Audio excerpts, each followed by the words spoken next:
अब तक आपने वो सारी खबरें तो सुन ही ली होंगी जिसमें ये कहा जा रहा है कि एनआईए अब सुशांत सिंह राजपूत मामले में आ सकती है। ये वीडियो मैं आपको ये बताने के लिए कर रहा हूँ कि एनआईए के काम करने का तरीका कैसे अलग है और उसके आने की संभावना अब क्यों जताई जा रही है। हालांकि एनआईए की तरफ से ऑफिशियल कंफर्मेशन नहीं आया है, लेकिन इतनी खबरें आ गई हैं कि सरकार की तरफ से कह दिया गया है। अब मैं आपको बताता हूं कि एनआईए क्यों आ रही है।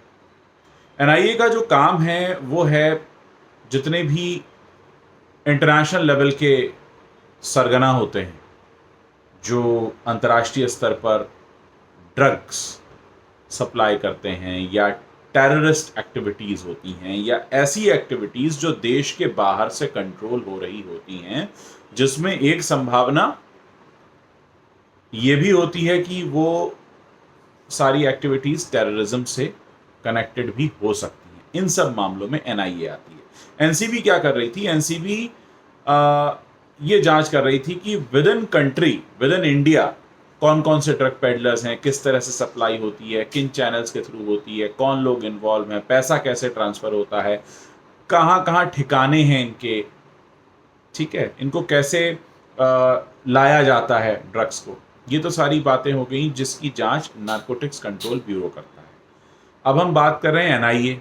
एनआईए ये जांच करेगा कि अगर पाकिस्तान का नाम आ रहा है, भी हमने सुना भी न्यूज़ में कि पाकिस्तान का नाम आया, पाकिस्तान से ड्रग आ रहे हैं या दूसरे देशों से आ रहे हैं, तो ये जो दूसरे देशों से आ रहे हैं ये कौन लोग हैं और ये वहां बैठकर इंडिया में किसके टच में रहते हैं। क्योंकि जाहिर है अगर बाहर से कोई इंडिया में ड्रग्स भेज रहा है तो निश्चित तौर पर देश में बैठा कोई व्यक्ति है जो उसके संपर्क में है। या तो ये लोग खुद इंडियंस हैं, बाहर बैठे हैं और अपने कॉन्टैक्ट्स को भेज रहे हैं, या अगर ये विदेशी लोग भी हैं तो इनके टच में कोई इंडियन है। तो एक तो ये सारा इंटरनेशनल चेक रखना।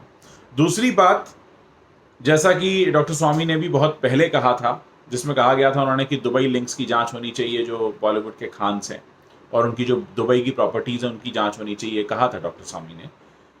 और फिर रिपब्लिक टीवी पर हमने वो टोनी अशाय वाली खबर भी देखी थी जिसमें कहा गया था कि बॉलीवुड के खान्स के साथ उनकी पार्टनरशिप है और वो पार्टीज़ में दिखते हैं। और फिर कई सारे स्टार्स के नाम आए थे कि किस तरीके से वो उनके साथ उनके पारिवारिक जलसों में शामिल होते हैं, उनकी पार्टीज़ में शामिल होते हैं और कैसे उनके लिंक्स हैं पाकिस्तान से या कैसे उनके लिंक्स हैं आईएसआई से।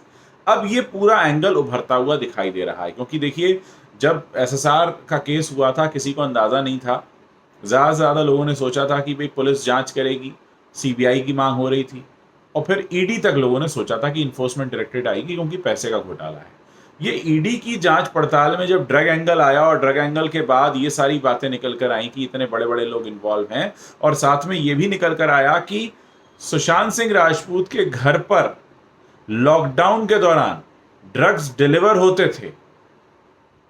इसका मतलब ये है कि लॉकडाउन तो बहुत स्ट्रिक्टली फॉलो किया गया था पूरे हिंदुस्तान में, और अभी भी जहां पर है, जिन भी शहरों में है, सबको पता है कि लोगों का निकलना मुश्किल है। उस लॉकडाउन की स्थिति में अंतर्राष्ट्रीय स्तर का ड्रग इंडिया में आ जाता है, मुंबई में आ जाता है, और मुंबई में विद इन सिटी ट्रैवल करके कोई उनको देखे जाता है, तो ये अपने आप में एक चौंकाने वाला खुलासा है। इसमें कौन लोग इन्वॉल्व हैं। अब इस पूरे मामले की जांच इस तरह से होगी, इसलिए एनआईए आने वाली है। अभी ऑफिशियल नहीं किया गया है, इसको कोई तारीख तय नहीं की गई है कि आज से, कल से, परसों से शुरू होगा, लेकिन सरकार की तरफ से एनआईए को कह दिया गया है। और एनआईए का इस पूरे मामले में आना फिर से वही बात करता है जिसकी बात हम पिछले 3 महीने से कर रहे हैं कि ये जो एक या दो हत्याएं हमें दिख रही हैं यहाँ पर, मामला इससे कहीं ज्यादा संगीन है। बहुत से लोग मुझसे अभी भी सवाल करते हैं कि बहुत ज़्यादा आप दिन भर एसएसआर के बारे में बात करते रहते हैं। मेरा उनको यही जवाब होता है कि हत्या सिर्फ एसएसआर या सिर्फ दिशा यहाँ तक सीमित नहीं है। इसमें कई गहरे राज जुड़े हैं, बहुत सारे गुनाह छिपे हैं, बहुत अलग अलग तरह के सिंडिकेट सामने आने वाले हैं और आ रहे हैं। क्या फिल्मों में जो पैसा लगता है, क्या उसका कनेक्शन भी विदेशों से है? क्या किसी का ब्लैक मनी लगता है? क्या टेररिस्ट एक्टिविटीज़ के साथ भी कुछ इन्वॉल्वमेंट है, ये ड्रग का जो सिंडिकेट है इंटरनेशनल लेवल पर, इसे कौन गवर्न करता है, कौन कौन से लोग इसमें शामिल हैं। देखिए, मैं आपको एक बात बता दे रहा हूँ कि ड्रग जो है ना, वो कोई ऐसी चीज़ नहीं है जिसको कोई गरीब आदमी या मध्यम वर्गीय परिवार खरीद सके। बहुत महंगा आता है, बहुत महंगा आता है, मतलब जिसके पास अनाप शनाप पैसा है या वल्गरली जो रिच लोग होते हैं वही इसे अफोर्ड कर सकते हैं।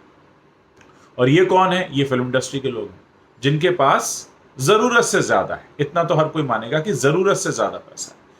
तो जाहिर है यहाँ तक पहुँचाने के लिए एक बाकायदा नेटवर्क बना हुआ होगा, उसमें बहुत सारे लोग इन्वॉल्व होंगे, बाकायदा बहुत सारे लोग इसमें पैसा कमाते होंगे और फिर इस पैसे का फिर से गलत इस्तेमाल होता होगा। ये पूरा बना हुआ एक साइकिल है।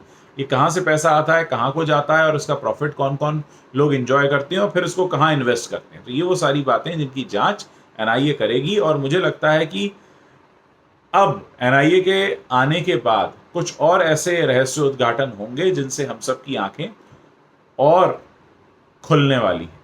तो आप बने रहिए, नज़र रखिए, अपनी जिम्मेदारी समझिए। आपकी जिम्मेदारी क्या है? बॉयकॉट बॉलीवुड। आपकी जिम्मेदारी क्या है? समाज में जो गलत लोग हैं उनको बाहर का रास्ता दिखाना, उनको बताना कि जनता इस बात को बर्दाश्त नहीं करेगी। अगर आपने हमसे पैसा कमाया है तो हमारा पूरा हक बनता है आपको बाहर का रास्ता दिखाने का। तो इस पर आप ध्यान रखिए।